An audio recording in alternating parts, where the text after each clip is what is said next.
Hello बच्चों, कैसे हैं आप सब। आई होप आप सब बढ़िया होंगे। तो बच्चों, आज हमारा है part number 7 of bill of exchange. बच्चों, इससे वाले पहले वाले लेक्चर में हम ऑलरेडी डिस्कस कर चुके हैं बिल अंडर रिबेट वाला, तो प्लीज़ वो कॉन्सेप्ट आप देख लीजिए। उसके बाद ये वाला देखना, उसका एक लिंक मैं आपको डिस्क्रिप्शन में दे दूंगा और एक आपको आई बटन में बना आ जाएगा।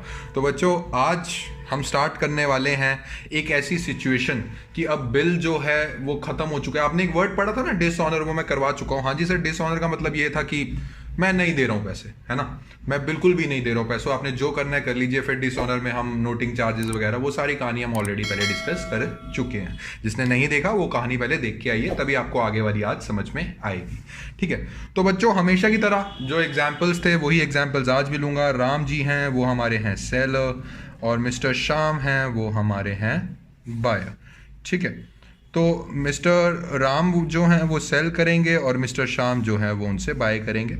ठीक है, तो मान लीजिए 1 अप्रैल 2020 को इन्होंने एक सारी चीज़ें करी, बीआर बीपी वाली और सेल वगैरह करा, और इनकी 1 महीने बाद की डेट आ गई थी। तो जब ड्यू डेट आई, ठीक है ना, जब ड्यू डेट आई, निकाल लीजिए क्या ड्यू डेट आएगी। तो मिस्टर श्याम, देखो अब 2 कंडीशंस आ गई हैं ये वाले कॉन्सेप्ट में। पहले हम बोलते थे, मिस्टर श्याम बोलते थे कि यार मैं नहीं दे रहा, तो मिस्टर राम क्या करते थे, नोटरी वाले के पास जाते थे, नोटरी पब्लिक जिसको बोलते हैं, कोर्ट कचहरी वाले के पास, तो उनके पास जाके बोलते थे कि यार मिस्टर श्याम ने बिल नहीं दिया। और नोटरी पब्लिक से एक आदमी जाता था मिस्टर श्याम के पास कि आप दे रहे हो कि नहीं दे रहे हो, और मिस्टर श्याम मुंह पे मना कर देते थे मैं नहीं दे रहा हूं। तो फिर आके वो मिस्टर राम को बताता था और मिस्टर राम नोटिंग चार्जेस पे करते थे, और अल्टीमेटली वो सारे नोटिंग चार्जेस किसको बियर करने पड़ते थे, मिस्टर श्याम को। बट अब कंडीशन क्या है, अब 2 सिचुएशंस हैं। अब बात समझने की कोशिश करना कि भैया डिसऑनर हो गया। अब जब डिसऑनर हो गया, दिमाग में ये चीज आ जानी चाहिए, सर इसमें नोटिंग चार्जेस वाली चीज आएगी, मानते हो कि नहीं मानते, एनसी वाली चीज आएगी।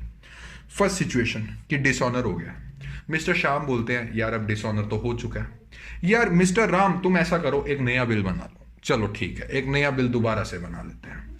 वो ये कहता है कि यार 1 अप्रैल के बाद, 1 महीने के बाद जो भी डेट आएगी, मई मुई में डेट आएगी, इस दिन तो डिसऑनर हो गया, आपने सारी नोटिंग चार्जेस वाली एंट्री पास कर दी, डिसऑनर ऑफ अ बिल वाली एंट्री पास कर दी है। ठीक है, और मिस्टर श्याम ने भी डिसऑनर वाली एंट्री पास कर दी। अब मिस्टर श्याम बोल रहे हैं यार एक नया बिल बना लो, और वो बिल की ड्यू डेट जो है 1 महीने आगे की रख दो। दैट मीन्स मई में वो वाला बिल डिसऑनर जो हुआ था, एक नया बिल बना लिया ये मई के उसमें। ठीक है, और एक 1 महीना आगे चला गया वो बिल की डेट। अब मिस्टर राम क्या बोलते हैं, मिस्टर राम बोलते हैं चल ठीक है, मैं एक और नया बिल, एक फ्रेश बिल बना लेते हैं जिसकी ड्यू डेट जो है आगे 1 महीने की है। देखो मिस्टर श्याम, आप पहले 1 महीना गुजर गया, जो पहले वाला बिल था जिसकी ड्यू डेट मैंने 1 महीने के बाद दी थी, वो वाला महीना गुजर गया। अब आप मुझे कह रहे हैं कि 1 महीने का एक और बिल बनाओ जिसका 1 महीना और। यार मुझे तो 2 महीने का लॉस हो गया। तो मैं ये डिसाइड करता हूं मिस्टर श्याम कि मैं नया बिल बना रहा हूं, बट इस बार जो बिल बनेगा, इस बार जो न्यू बिल बनेगा और उसका जितना टाइम होगा, इसका टाइम कितना है, जो नया बिल है इसका टाइम कितना है, ड्यू डेट कितने महीनों के बाद निकली है, मान लीजिए 1 महीने का निकला है, इसका जो टाइम निकलेगा इसका आप मुझे इंटरेस्ट दे के चलेंगे। बच्चों लॉजिकली समझ के चलो, क्यों, क्योंकि मिस्टर राम और मिस्टर श्याम के बीच में जो फर्स्ट बिल बना था जो डिसऑनर हो गया, उसमें भी 1 महीना खाया गया। उसके बाद मिस्टर श्याम कहते हैं बिल नंबर 2 बना लो, एक फ्रेश बिल बना लो, उसके लिए भी प्लीज मुझे 1 महीना दे दो। तो मिस्टर राम को तो 2 महीने का लॉस हो गया। तो मिस्टर राम की ये चीज मांगना बिल्कुल ठीक है कि यार जो अब नया बिल बना रहा हूं ना, उसकी ड्यू डेट 1 महीने के बाद है, तो ये 1 महीने का तो मुझे इंटरेस्ट देगा। अब इसमें ही बच्चों 2 कंडीशन आती है, क्या कि मिस्टर राम मिस्टर श्याम से पूछेंगे, ये सारी चीजें मैं आपको एंट्रीज में समझाऊंगा, अभी सिंपल एक स्टोरी के थ्रू समझा रहा हूं।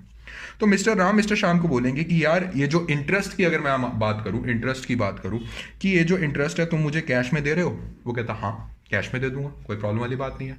तो जो नया बिल बनेगा वो उतनी अमाउंट का ही बनेगा जितना पुराना बिल कैंसिल हुआ है, अगर वो कैश में इंटरेस्ट दे देता है।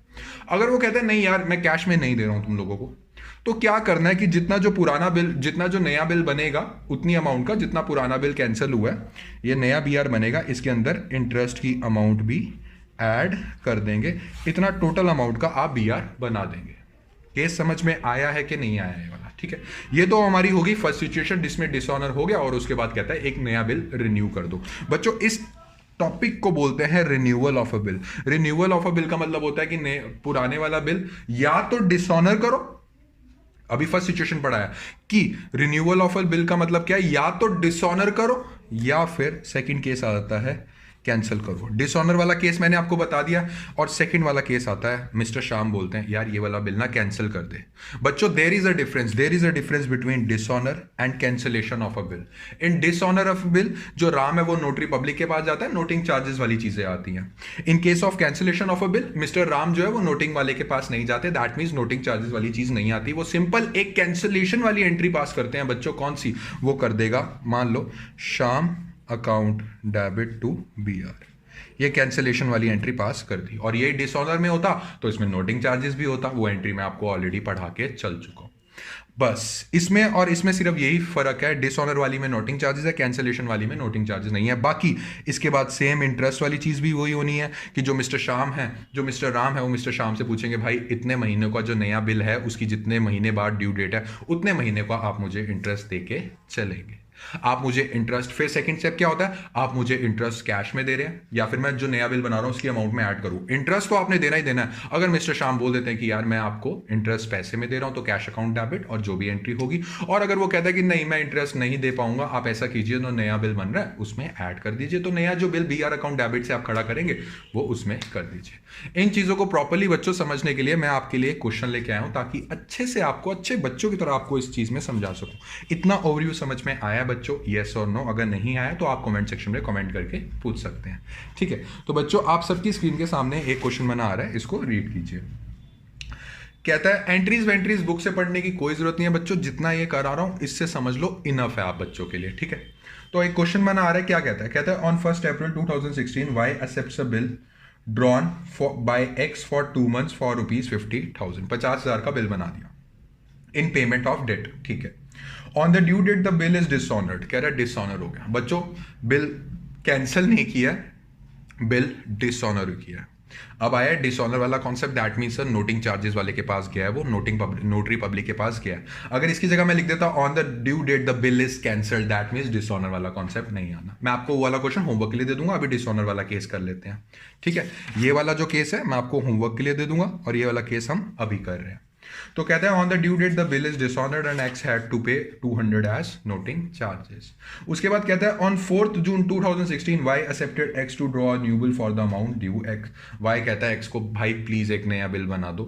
तो एक्स कहता है ठीक है मैं नया बिल तो बना दूंगा, बट जितने दिनों के बाद ये ड्यू डेट नहीं आएगी इस नए बिल की, 73 डेज के बाद इसकी ड्यू डेट आ रही है बच्चों, but he charge 18% per annum interest in cash. वो कहता है भाई आपको मुझे इंटरेस्ट देना पड़ेगा। ये जो बिल नंबर 2 फ्रेश बिल बन रहा है, इसका जो ड्यू डेट का पीरियड है, मैं फिर से इतना घाटा नहीं खा सकता, इसका आपको मुझे इंटरेस्ट देना पड़ेगा।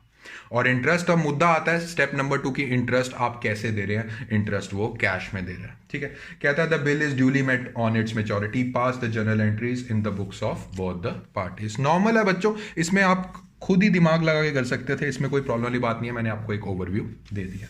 सो ये कौन सी है? ये है एक्स की बुक। ठीक है बच्चों, और ये हम बना लेते हैं, आगे वाले पेज पे बना लेते हैं ताकि मेरे को लग रहा है लंबी एंट्रीज जाएंगी। ये हो जाता है हमारा वाई की बुक।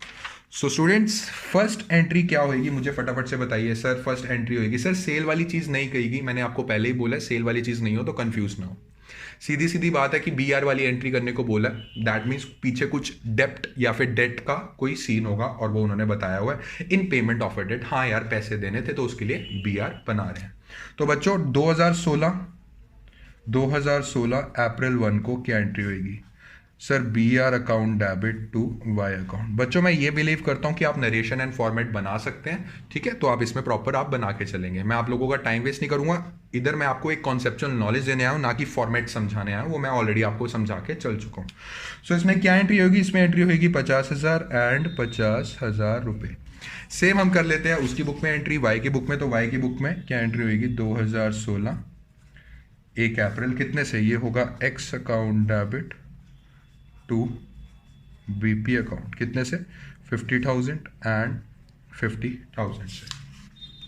उसके बाद हमारे पास क्या कहता है? कहता है on the date due date the bill is dishonoured and X had to pay ₹200 as noting charges. First of all ये बताओ बच्चों इसकी ड्यू डेट क्या निकलेगी? सर 2 months था, 1 अप्रैल से 1 मई, 1 मई से 1 जून। Sir this is not a due date, you have to add 3 months 3 days grace period. तो इसकी बनेगी बच्चों 1 अप्रैल से 1 मई, 1 मई से 1 जून, 2, 3, फोर की थर्ड रात की शाम को, दैट मीन्स थर्ड तारीख हमारी ड्यू डेट बन जाएगी। तो थर्ड डे की क्या तारीख बनी, 1 जून को आई थी, 2, 3, 4, 4th ऑफ जून हमारी ड्यू डेट बन गई। सो 4th ऑफ जून को मिस्टर एक्स जो है वो नोटरी वाले के पास गए हैं, बिकॉज डिसऑनर का कॉन्सेप्ट है, कैंसिलेशन का कॉन्सेप्ट नहीं है। तो डिसऑनर वाले के नोटरी पब्लिक के पास गए हैं, नोटरी पब्लिक वाले ने मिस्टर वाई के पास भेजा और उसने मना कर दिया, मैं नहीं दे रहा हूँ। दैट मीन्स अब नोटिंग चार्जेस हमें देने पड़ेंगे। बट क्या नोटिंग चार्जेस, पहले वाली क्लास की बात करो, क्या ये नोटिंग चार्जेस जो पैसा है, जो एक्सपेंस है, क्या ये एक्स का है? नहीं सर, ये वाई का है। एक्स की तो जेब से गया है, बट मनी मन एक्स सोच रहा है वाई को जब मैं डेटर एज ए डेटर खड़ा करूंगा उसकी अमाउंट में डाल दूंगा। तो बच्चों फटाफट से मुझे बता के चलो कि हमारा जो बिल है वो डिसऑनर हो रहा है बिल्कुल। तो सर 2 BR अकाउंट तो पक्का है, ये वाली एंट्री तो कर दो, ठीक है। और सर नोटिंग चार्जेस, ठीक है सर, आपने ये भी बताया हुआ है जो नोटिंग चार्जेस है वो कैश में देते हैं, चेक में नहीं देते। और नोटिंग चार्जेस जो टू कैश वाली एंट्री कौन करता है, जो नोटरी पब्लिक को पैसा देता है, ठीक है। सो टू कैश अकाउंट कितने से, 200। अब मुझे पता है वाई अकाउंट को दोबारा से मुझे एज अ डेटर खड़ा करना है, बट क्या मैं वाई से सिर्फ 50,000 लूंगा? नहीं सर, 200 रुपये भी लूंगा, दैट मीन्स 50,200 रुपये। अब आ जाते हैं हम 4 जून की वाई की बुक्स में। वाई को मनी मन पता है कि मेरा जो बीपी है वो कैंसिल हो चुका है। तो बीपी कितने का कैंसिल हुआ है सर? वो 50,000 रुपये का था और 50,000 का कैंसिल हो गया।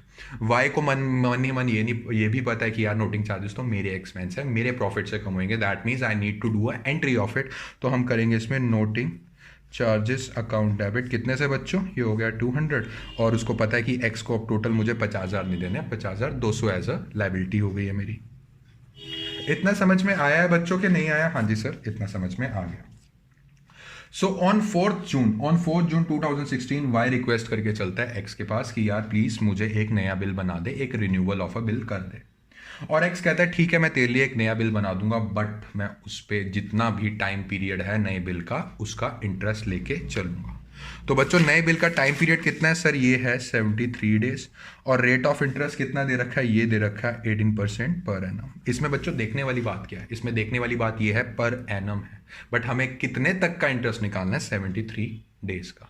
तो बच्चों इसमें आप क्या करेंगे इसमें हम करेंगे टोटल अमाउंट कितनी देनी है भाई साहब? आपने मुझे एक्स पूछ रहा है वाई से, सर मैंने आपको 50,200 रुपये देना है। सो 50,200 पे 18% का इंटरेस्ट लगा, ये तो है पूरे 365 दिन का, मुझे चाहिए 73 डेज का। तो 50,000 इंटू 18% इंटू 73/365। बच्चों ये मैंने ऑलरेडी कैलकुलेट करा, आप भी कर सकते हैं। इसका आंसर आएगा 1807 रुपये का इंटरेस्ट। अब एक्स ये पूछ के चलता है वाई से कि भाई साहब दे रहे हो पैसे इंटरेस्ट के? नहीं दे रहे हो। कह रहा मैं नहीं दूंगा, सॉरी मैं दूंगा क्योंकि यहाँ पे इन कैश लिखा हुआ है। तो फटाफट से बताइए मुझे क्या एंट्री होगी? 4 जून को ही होगी बच्चों, ये एंट्री जिस समय रिक्वेस्ट कर रहा है उसी दिन ही एंट्री होगी। और ये जो कैश इन कैश दे रहा है तो बैंक अकाउंट डेबिट मत करना, कैश अकाउंट डेबिट करना। So cash account debit to interest. Sir interest is a type of income for X, ठीक है। सो कितने का है? इसमें आएगा 1807 एंड 1807। इतना ही कैश उसने दे दिया है वाई ने, तो उसकी बुक्स में। सर मुझे एक चीज़ तो क्लियर है, क्या? ये हो जाएगा टू कैश अकाउंट कितने से? ये हो जाएगा 1807 और ये हो जाएगा इंटरेस्ट अकाउंट डेबिट सर मेरा खर्च है।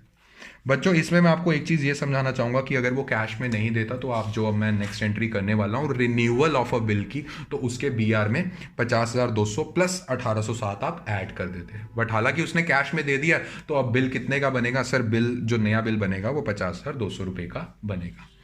तो 4 जून को वो रिक्वेस्ट करता है कि ऐसे से कर दो, तो 4 जून को उसने इंटरेस्ट दे दिया। साथ के साथ जो मिस्टर एक्स है वो बहुत ही दिल वाले अच्छे, उन्होंने एक नया बिल बना दिया क्योंकि वाई ने अपना फुलफिल किया प्रॉमिस कि चलो मैं आपको 1807 रुपये का इंटरेस्ट दे देता हूँ। तो अब नया बिल बनेगा तो बच्चों फिर से वही एंट्री होगी, BR account debit to Y account. कितने से? 50,200 से कि 1807 प्लस कर दूँ? सर 1807 ऑलरेडी आ चुके हैं, सो 50,200 से। यही बात होती है कि अगर इंटरेस्ट नहीं देता तो 50,200 प्लस 1807 हो जाता। तो इस केस में क्या एंट्री होगी? इस केस में एंट्री होगी 4th of June. 4th of June को एंट्री होगी कि नया बिल बन गया और उसने बीपी एक्सेप्ट कर लिया, X account debit to BP account. कितने से? 50,200 एंड 50,200 रुपये से। तो इसमें हम ड्यू डेट बच्चों कैसे बना के चलेंगे? उसने ये बोला कि 73 डेज से। कब से स्टार्ट हो रहा है बच्चों? ये स्टार्ट हो रहा है 4th ऑफ जून से। और ग्रेस पीरियड भी देना है, ये मत भूलना, ठीक है। सो 4th ऑफ जून से मैं शुरू कर रहा हूं। तो बच्चों जून का कितना महीना होता है सर? जून का होता है 30 दिन का महीना होता है। और मैंने आपको सीधा सीधा बोला कि ऐसे कैलकुलेट करना मत शुरू कर देना 5 6 7 8, ऐसे कैलकुलेट नहीं करना। आप बस 30 में से 4 माइनस कर दो, 4 उसमें इंक्लूड नहीं होता, ये मैं आपको ड्यू डेट वाले में एक्सप्लेन कर चुका हूँ। तो बच्चों आप इसमें क्या करोगे, 30 का डेज का होता है, सो 26 दिन तो गए जून के, ओके, टोटल कितने थे 73। सो 73 डेज में से 26 डेज जो हैं, 26 डेज जो है वो हमारे जून के, तो इसमें से 26 माइनस कर दो, ये आएगा 13 और 6 कितना 7 8 9, ये आएगा 6 7 47 डेज बचे हैं। अब बात करते हैं जुलाई की। सो जुलाई में होते हैं हमारे 31 दिन, तो जुलाई का महीना भी चला गया, बचा कितना बच्चों इसमें डे, 73 में से 26 चले गए थे, बचे 47, 47 में से 31 चल गए, बचे 16। तो उसके बाद आता है हमारा अगस्त, अगस्त के हम लेंगे 16 अगस्त हमारी बन गई due date, but we also have to add क्या, ग्रेस पीरियड। तो सर तीसरे दिन की रात्रि को, that means 17 18 19 August, sir 19 August will be our due date. बच्चों ये चीज़ अगर समझनी है ना, तो ड्यू डेट वाला मैंने आपको कॉन्सेप्ट लेक्चर दे रखा है, उसमें आप समझ के चल सकते हैं। तो इसमें क्या एंट्री करोगे, इसमें सर हम एंट्री करके चलेंगे 19 अगस्त को। 19 अगस्त को क्या बिल मेट हो गया है? बिल्कुल सर, 19 अगस्त को हमारा जो बिल है वो मेट हो गया, तो इसमें 19 लिख रहा हूँ यहाँ, ठीक है। सो बिल हमारा मेट हो गया। तो बच्चों बिल जब मेट होता है तो बैंक अकाउंट में पेमेंट आती है, bank account debit to BR. Sir उसने क्या पूरे दे दिए? बिल्कुल बच्चों, 50,200 के 50,200 दे दिए। और अब बात आती है हमारे वाई ने, वाई बहुत अच्छा बच्चा निकला, सेकंड वाले बिल उसने अच्छे से पे कर दिए। सो बच्चों क्या एंट्री होगी सर, एक तो हमें बीपी खत्म करना है, ठीक है, BP account debits to bank account, कितने से, ये हो गया 50,200 एंड 50,200। तो बच्चों ये था आपका topic renewal of a bill. Renewal of a bill में मैंने आपको सब कुछ क्लियर कर दिया कि कैसे कैसे आपके पास केसेस आ सकते हैं। आज मैंने आपको जो एक क्वेश्चन करवाया ये है डिसऑनर, उसके बाद रिन्यू करना। अब मैं आपको एक होमवर्क दे रहा हूं जिसमें है कैंसिल हो रहा है, दैट मीन्स नोटिंग चार्जेस वाली चीज हुई नहीं, सीधा उसको उल्टा कर दो, कैंसिल कर दो और उसके बाद एक नया रिन्यू कर दो। उसके लिए इंटरेस्ट वाली कंडीशंस दोनों के लिए सेम ही होती है। तो बच्चों आज के लेक्चर में अगर कोई भी आपको डाउट है तो आप कमेंट सेक्शन में जरूर पूछिएगा। एंड बच्चों आज का लेक्चर अगर आपको अच्छा लगे तो जरूर लाइक शेयर एंड सब्सक्राइब कीजिएगा, ताकि ये लेक्चर ज़्यादा से ज़्यादा बच्चे देख सकें। और एक रिवीजन वाला क्वेश्चन दे रहा हूँ, वो जरूर प्रैक्टिस करना, ठीक है। तो चलिए बच्चों, मिलते हैं अपनी नेक्स्ट वीडियो में। Happy learning, thank you.